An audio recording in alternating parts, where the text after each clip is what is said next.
Since then, he's headed his own band, become a spoken word performer, and wrote a book entitled Get in the Van, On the Road with Black Flag. Ladies and gentlemen, Henry Rollins.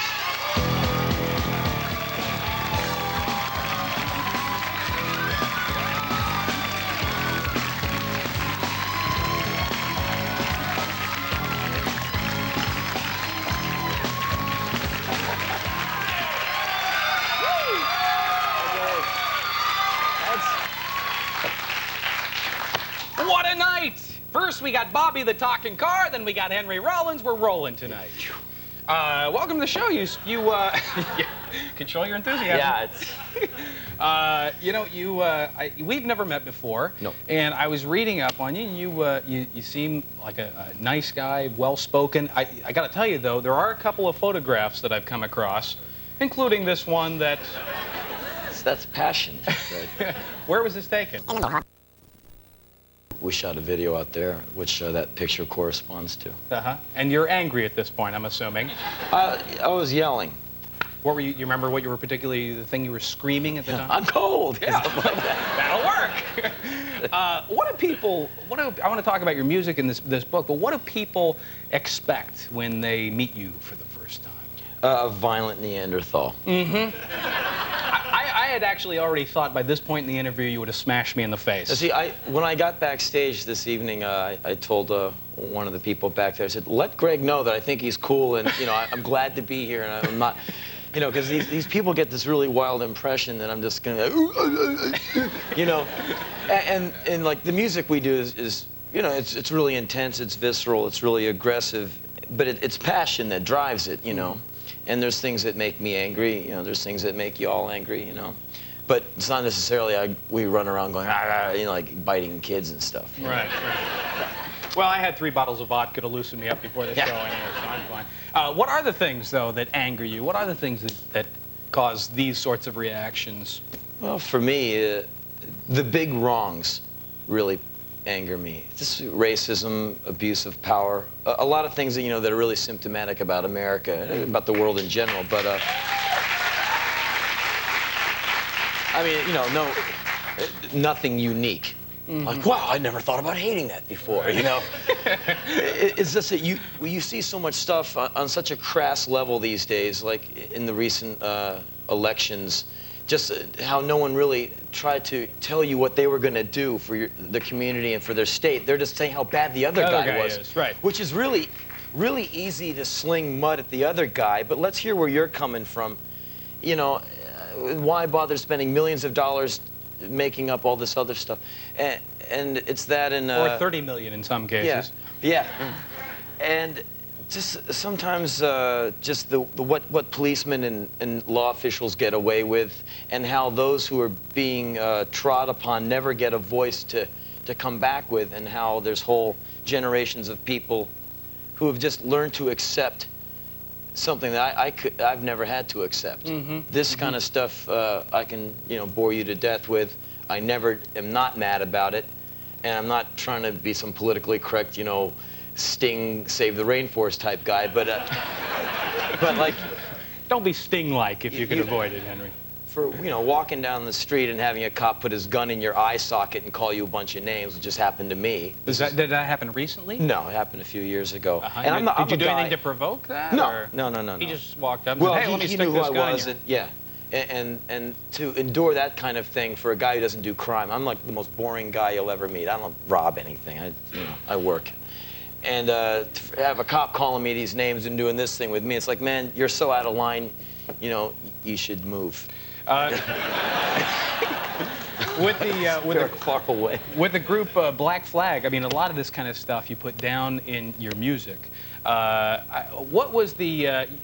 would you describe yourself as this group Black Flag that had this huge cult following? Was it punk or no? We had all kinds of people who were interested in the band. Yeah, there's lots of punk rockers and all kinds of people. Mm-hmm. But would you describe the music as punk rock or no? A multitude of things? The music was a vehicle pretty much created by Greg Ginn, who led Black Flag. And he wrote most of the songs, most of the lyrics. And I've never heard anything like it. I've never heard anyone play guitar like him. to liken it to another musician, I always use Ornette Coleman, the sax player, because it was free, jagged, wild, or like Eric Dolphy, another. Well, looking in your book at some player. of these pictures, it looks like there are some violent individuals watching you guys perform through most of your tours. They'd watch, and sometimes they'd take part in their own strange way. Now, what do you mean by that? Are they sticking guns in your eye sockets again, or? Oh, worse than that. What are what's happening at these things? What sorts of things? And me like, ow, ow, ow, ow, ow, ow, ow. Yeah, it got real intense. Like, uh-oh, they're on stage. Uh-oh, ow, they're hitting me, they're hitting me, they're hitting me. You know. Now wait a like second. that. You're there to they pay money to come and see you play, and then they are pounding you. Yeah, we love you, man. Boom, boom, boom. Yeah. Why do they do that? What's the reason for that? That's a good question. Why anyone would pay $8 to come see you play and wing a bottle at your head is beyond me. Did you ever take any good shots? Break any bones? Have any serious injuries? Oh yeah, I had a few concussions. I've been hospitalized a few times. I got stitches all through my scalp, eyebrows, eye sockets. Anything serious? No, I'm kidding. Maybe that'll work. Let me read something here real quickly.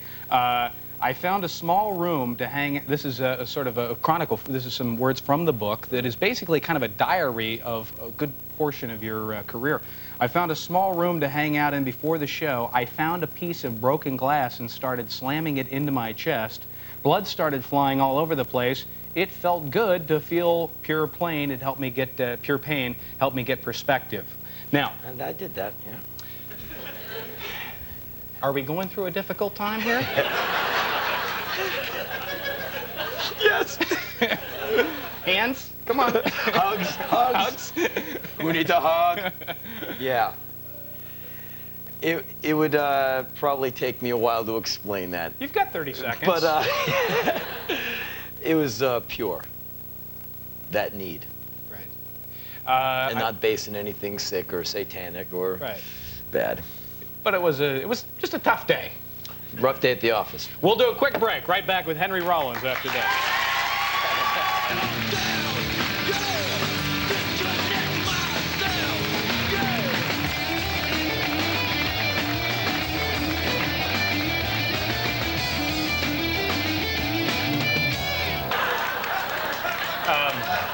No, you did. You mentioned in details. You don't like talking about it.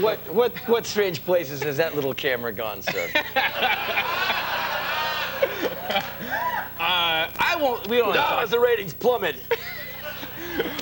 Stay with us. Don't go anywhere.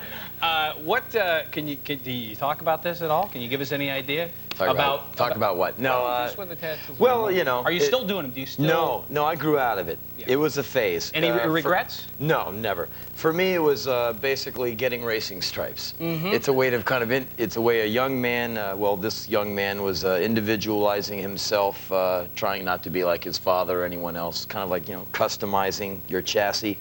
I'm now 33, almost 34 years old. This is my face. This is how I look. If you don't like it, bite me. You know what I mean?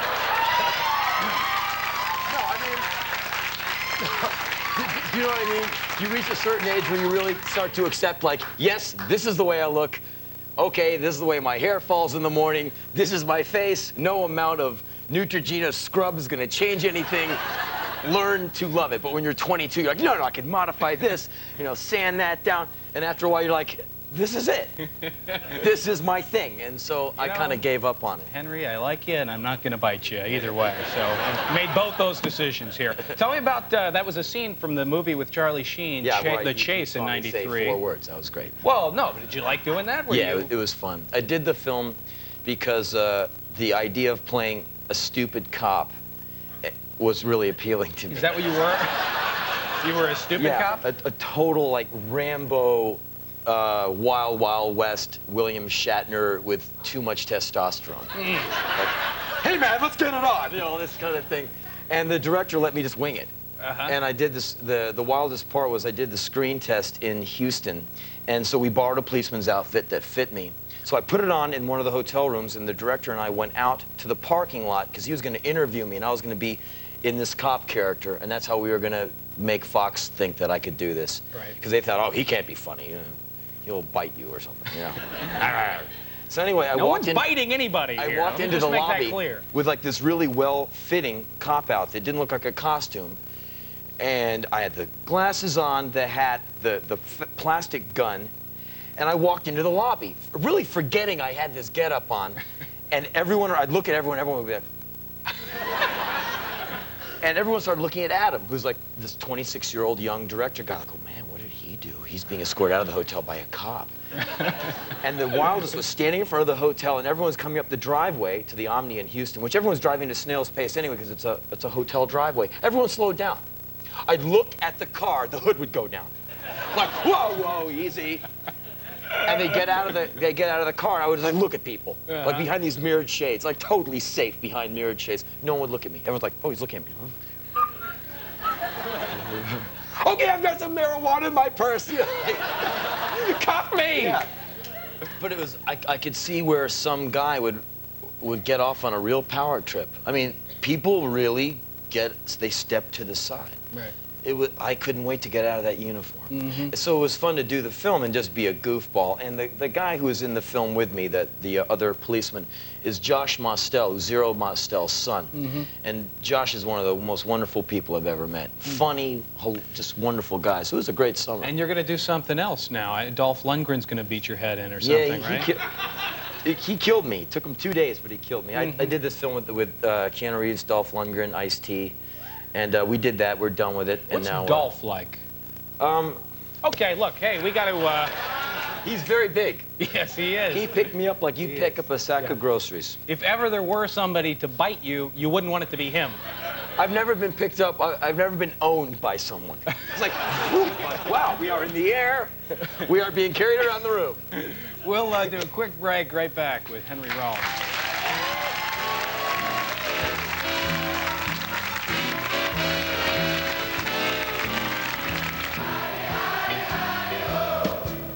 She had a dream about the King of Sweden. He gave her things. He was just pointing out here in the break. Very quickly, friends, the music that you heard over the little break, that was the music of Cab Calloway, who was a master musician. He just passed away this weekend. Very sad. So, hey, this is the book, by the way. I want to show us Henry Rollins, Get in the Van, and that is the story of many a trying time, yes? sure. This is the letter written to you by the previous night's guest, which was Pamela Anderson from Babe Watch. Dearest Henry, how many tattoos do you have on... How many tattoos do you have on your... I'm drowning right here in this chair. I'm drowning. Dearest Henry, how many tattoos do you have on your body that we can't see at the moment? Where and what? Pamela! You don't have much time. Wouldn't you like to know? Woo! Thanks for coming on. Henry Rollins, folks. We'll see you here tomorrow night with Pauly Shore. Have a good evening.